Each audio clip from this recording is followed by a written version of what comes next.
welcome. I hope this is as exciting to you all as it is to me. It's a program is 100% online, and I'm going to get right into it. 100% online. The classes are taught asynchronously, which means that we have instructors who teach, and they are recording as they do it, so that students can actually watch the lectures on their own time and in their own schedules. And then they typically would send their work in, whether it be a quiz or exam or assignments, by a deadline. Typically it's midnight on Sunday after the week of activity that's gone on. We have many of our textbooks online. Our whole program has been intended to be as low overhead as possible. There are free software and there is unlimited support. People like Ken, who are the graduate advisor for the online program, he's available all the time. And I always make myself available. I am actually working from home, have been since long before the pandemic, and really enjoy facility management. This is my great love. So a little bit about the program is that it's a graduate certificate as well as a master's degree in facilities management. So they're two really separate programs, but they also join together as one. They're designed to develop a fully qualified facility manager ready to make an immediate impact in the field. And so, the graduate program I'll get to first. I mean, the certificate program I'll get to first, and then into the master's degree. But before that, a little bit about the program. We are focused on excellence, and it's taught by subject matter experts in areas of instruction that we have. And you'll see that when I go through the faculty very quickly. They are all experts in the area that they're teaching, which involve the core competencies of certified facility managers, but we go into extreme depth in each of those areas. UTSA Facilities won the APA Award for Excellence in 2016 under my administration, if you will, and we're very proud of that. And so one of the tenets that we said was we were going to have a program focused in excellence, and you'll see that with the faculty that we brought on. The certificate consists of 5 3-semester credit hour courses, a total of 15 semester credit hours to earn the certificate. It's designed and it was mapped to be part of an IFMA recognized master's degree program. Some of you who are familiar with IFMA know that ABET is now the accreditation agency for that. So we're going to be working with ABET. Accreditation, you have to have at least one cohort of students graduate to get to that point. And our program will be launched, as it says here, in the fall of 2021, so in August. The Master of Science degree consists of 10 courses, 3 semester credit hours each, or a total of 30 semester credit hours.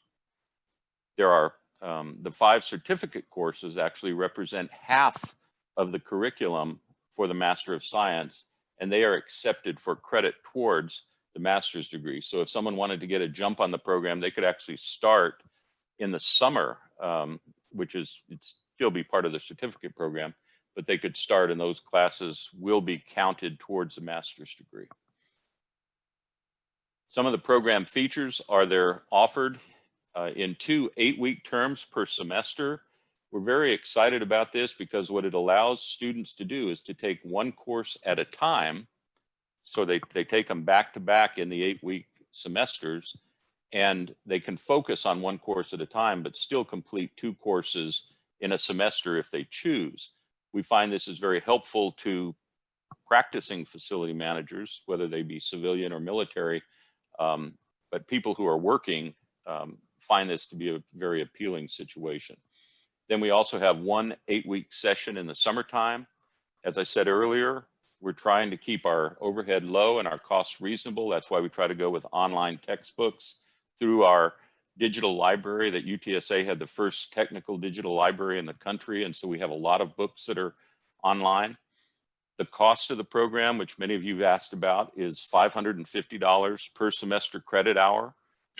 Each course is about 3 semester credit hours, so it's about $1,650 per course.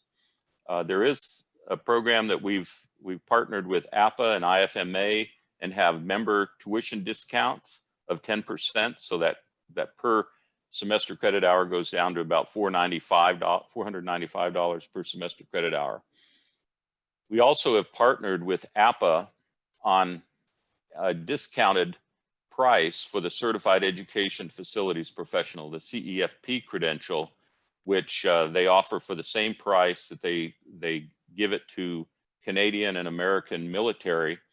It's currently $400, but we actually have a way that you can apply and sign up for that APA discount if you're not an IFMA member. The same is true for the IFMA.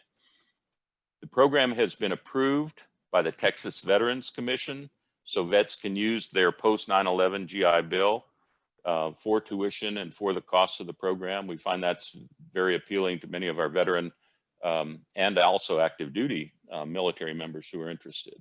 You can take the program, of course, from anywhere in the world that there's internet service.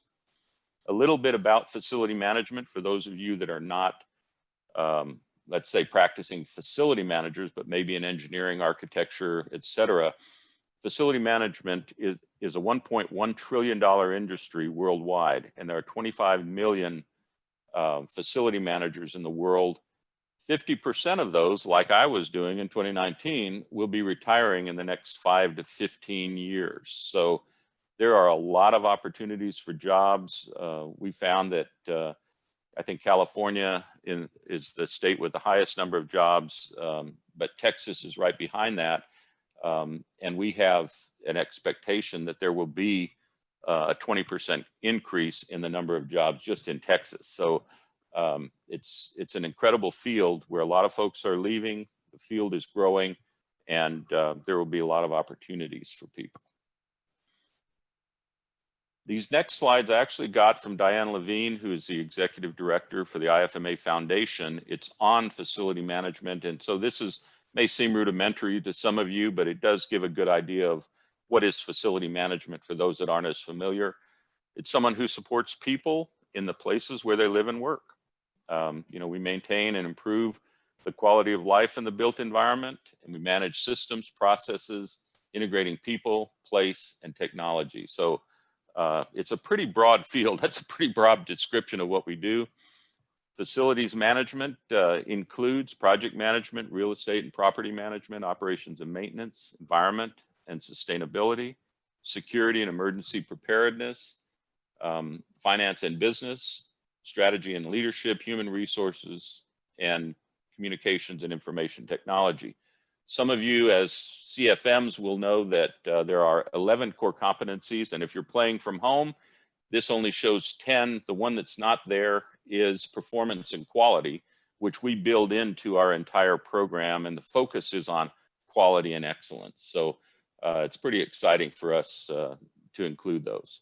Why is facility management growing so much? It's because we live and work most of our lives in facilities.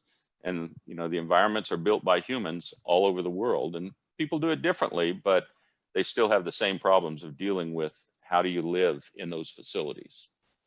There are all different kinds of environments, as you can see from this slide, everything from manufacturing to sports venues to students and higher education, which I spent some time in, as well as in research and hospitals. And so there's a number of opportunities in facility management throughout the world. A little bit about the University of Texas at San Antonio. It's one of the top 100 young universities in the world, according to Times Higher Education. We've only been around since 1969. So in 2019, we celebrated our 50-year anniversary, which is just incredible the way we've grown. We're over 34,000 students right now. As I mentioned, UTSA was awarded the 2016 APA Award for Excellence. It's the highest honor in higher education facilities management. And I used to tell our athletic director that was our national championship in facilities management. So that's the way we see it. UTSA is in Military City, USA, San Antonio. So we have been ranked in the number 10 in Texas and number 57 nationally as one of the best 4-year veterans institutions, and we're very excited. We're working with the various services to try to reach out to both active duty and veterans who have been looking to transition into the private sector. And we're very excited about the opportunities that are available there for people to use their GI Bill. A little bit about the courses. I'd like to get into that if I could briefly. I want to be respectful of your time and be able to allow you to ask questions. But I think it's important that you know what the faculty is for the program and what the courses are. Again, we map them according to the IFMA Foundation's accredited degree programs for graduate programs. And so the certificate program is 5 courses, total of 15 semester credit hours.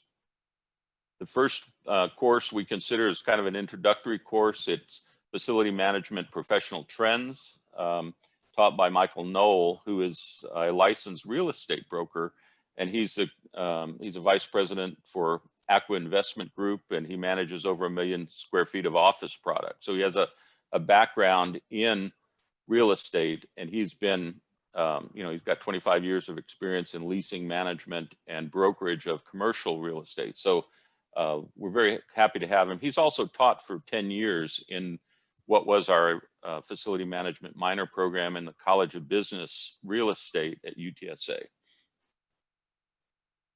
The second course in the certificate program is Operations and Maintenance of Built Assets, and you see the description there. Very happy to have Thomas Mitchell, who was formerly the chairman of the board for the International Facility Management Association. He's a senior vice president and chief of operations for FM3IS Associates. He's also a colonel in the Texas National Guard. He's a tremendous individual, and anyone who's heard him speak knows that he's an incredible instructor and he's an incredible individual. We're very happy to have him in the program. And you will see going through this that the strength of our program is the instructors that we have. Tom is one of those. In project management, we have Bob Rowski, who has been with the University of Texas Office of Facility Planning and Construction out of Austin. He's worked at all 14 University of Texas campuses, and he's served everywhere from a project manager to a senior project manager, program manager, director, and finally was the executive director. You can see the incredible number of projects he had, 170 capital projects ranging in size from $10 million renovations to $50 million new construction projects, and 22 million square feet with $7 billion in construction costs. That's a lot of building, and we're very proud to have Bob with us. He's a terrific project manager, and he includes a lot of facilities level people in addition to capital. So he's got background in both the capital construction as well as renovation project management. Belinda Dovalina she's a treasure, I think, here in San Antonio. She holds an MBA, CPA. She actually went out on her own to get the Certified Education Facilities Professional. She's a former banking official, and she teaches the business and financial aspects class. She currently directs business and customer services at the University of Texas at San Antonio, where she has a diverse team that includes both the business and the financial services, but also quality assurance, information technology. We have a stores warehouse there, and then a call center that includes all their customer service. It's called the Facility Services Center. So very happy to have Belinda teaching the financial aspects course.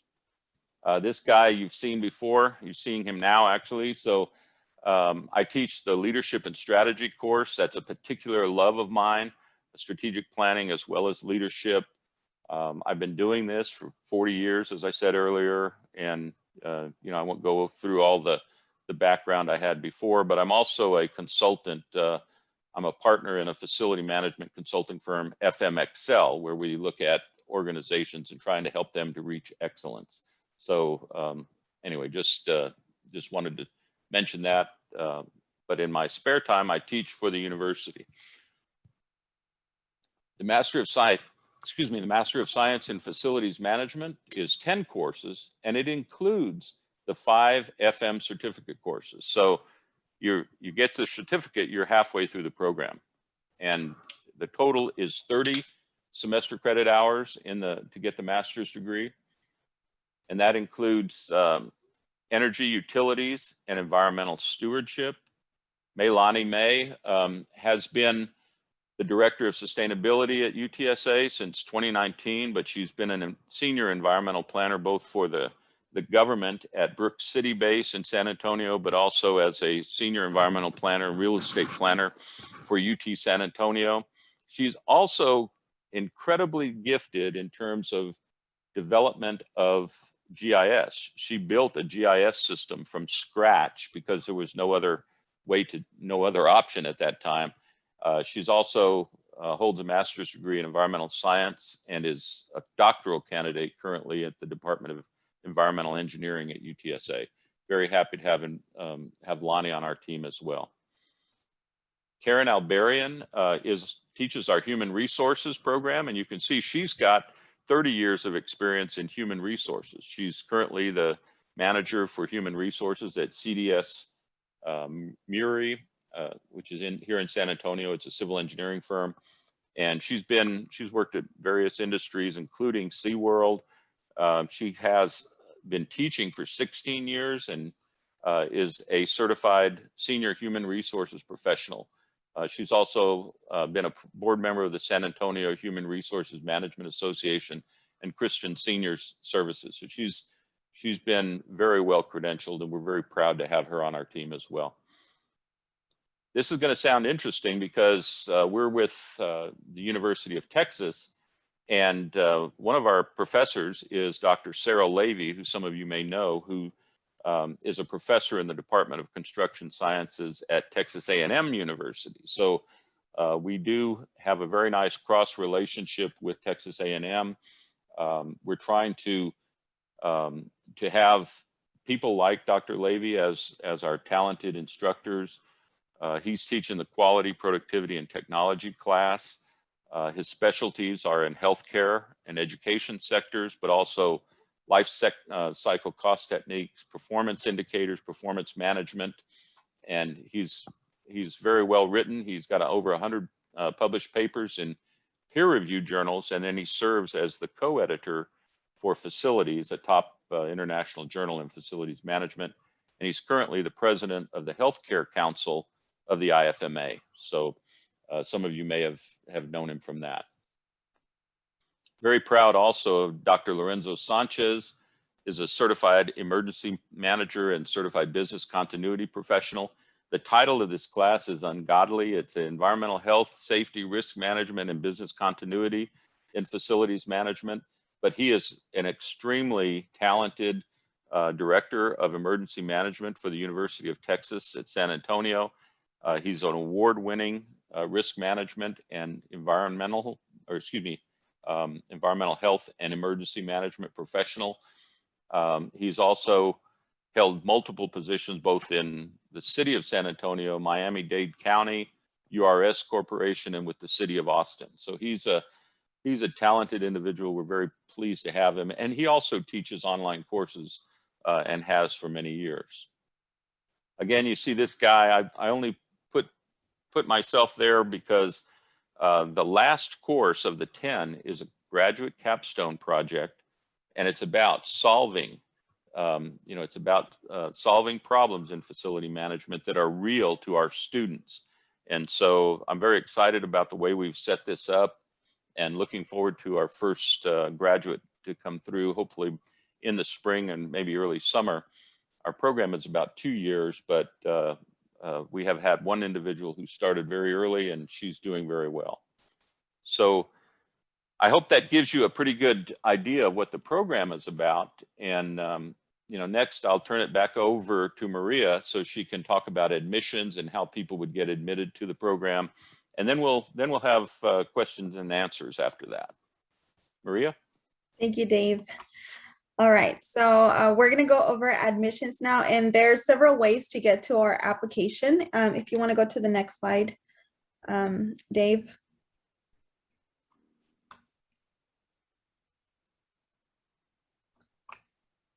So one way to do it is to go to online.utsa.edu/apply, and that will take you, route you to create your username and password in order to create a profile to start uploading documents onto your online application. And then the next slide will have the other email, the other address where you can start your application.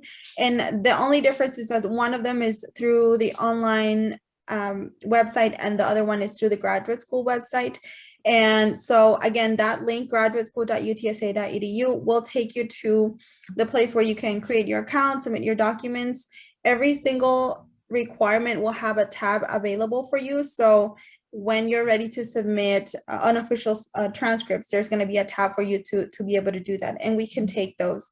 And I'll go over what else is required in a bit, but again, all of that is going to be there for you. Once you're done doing your application, you're going to be rerouted to pay your application fee. So there is a fee, $50 for domestic applicants and $90 for international students. Like I said, you can submit your unofficial transcripts through your online application. And what that does is that speeds up the process. So instead of us waiting for your official transcripts to make it to us, whether it's via electronic or through the mail, you can speed up the process, upload your unofficial transcripts, and then we'll just use your official transcripts to verify. If you are sending official transcripts, you can send them one of two ways. The only thing to remember about this portion is that these documents do have to come from the university itself. They can't come directly from you. Otherwise, at that point, they're considered unofficial. So make sure that when you communicate with your previous institution, you give them that email address, graduate.documents@utsa.edu, or you provide them that physical address so that they can send those documents over to us. We do have a pretty detailed overview of how to apply and the application process on our YouTube channel. So right now, what I did was I sent you the link to our YouTube. That's where you'll find those videos. And once this video is processed, you'll also be able to find this specific video on our YouTube channel. So now going over the application requirements, you do have to have a bachelor's degree for both the graduate certificate and the Master's of Science program, and they have to be in a related field. If they're not in a related field, then you do have to have 2 years of facility management experience, and that's going to be reviewed by Dave through your resume. You'll also need to submit your transcripts. Again, unofficial's faster, official can wait. You can even submit official transcripts until after you're admitted into the program. So I wouldn't worry too much about getting those official documents to us before you submit your application. And then your letters of recommendation are going to be optional, but we do recommend that you submit those. The way it works in our system when it comes to letters of recommendation is that all you have to do as an applicant is provide your recommender's first name, last name, and email address. This prompts the system to send an email to your recommender and require the letter of recommendation. So that's all you have to do. Once your recommender opens the file, submits the letter, you'll be notified. You can go back and check what the status of your letter of recommendation is. And there are a few additional requirements for those of you joining us who are international students, and that is the TOEFL or IELTS scores. We'll take either one of those. And you'll also need to provide a foreign credential evaluation. The agency that we work with is the Foreign Credential Services of America. And if you go to our website, which I'll also input in the chat, you can find a lot of information of how to directly get to them, so that way they can communicate with us and get us your documents faster. And what I'll do right now is I'll let Dave talk a little bit about what is a related field, because I know that I kind of just went over that. So he'll go over a few examples of what could be considered a related field. Yeah, thank you, Maria. It's actually in the electronic brochure that we have. And Maria, can you send that to the applicants as well? I think many of you may have seen that previously, but it's a bachelor's degree in engineering, architecture, sciences, business, of course, facility management, project management. Those are all considered to be related fields. And the only reason for the 2-year requirement would be if you did not have a degree in that. And that's just to show that you've actually got some background in facility management before you move for the master's degree. We have people who have taken who have bachelor's degrees in philosophy, in psychology, in other areas, but are working professionals in facility management, and so they then qualify as for the master's degree program. So it's pretty flexible. It's one of those things that we want people to have as much background as they can, but these classes are standalone and they are focused and they're very in-depth in terms of the various areas that they cover. I hope that helps. Mm-hmm.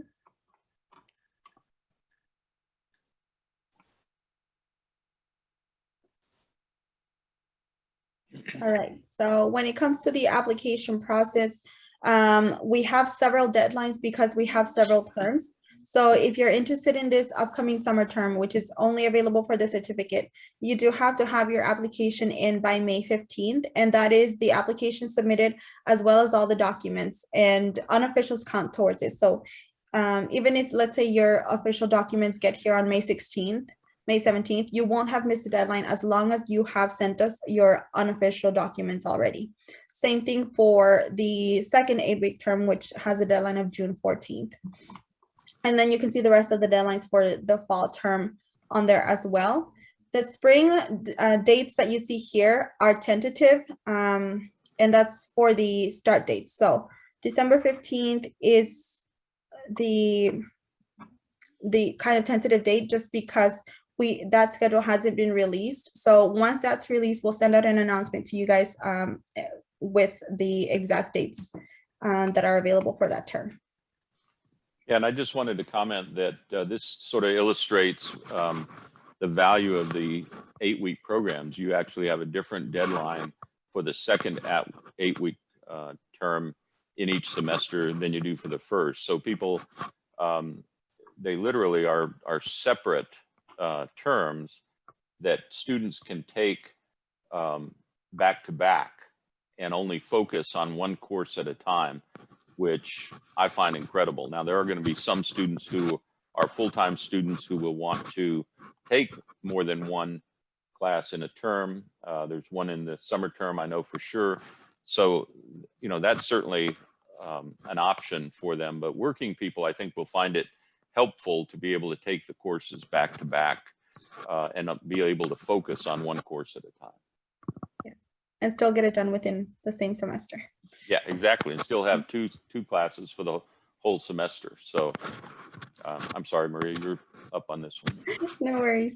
Okay, and the last thing that I wanted to talk to you about is professional development opportunities that are available through the graduate school once you become a graduate student. So we do have a lot of workshops that focus on diversity, leadership, communication, and those are just a few things that are available. All of that, again, is, now that we've gone virtual, is available online. So if you want to do those workshops, if you want to view those workshops, you can go to our YouTube channel. In order to interact, you'll be receiving emails every time something's available. We tend to have guest speakers for those, and micro-credentialing as well. So micro-credentialing are basically just small badges that you can add to your resume or to add to your LinkedIn. That is a program that started once we went virtual as well. So that's another opportunity for you. We do have research competitions where you can not only practice your communicating your research to people outside your field, but there's also money involved in there, right? There's stipends that you can gain from that, and that can go towards scholarships for yourself. So that is one way of kind of getting financial aid without having to do the FAFSA or having to apply to other scholarships. And then the core competencies, I think Dave already covered that, but that's also going to be pretty much available for professional development throughout the entire program.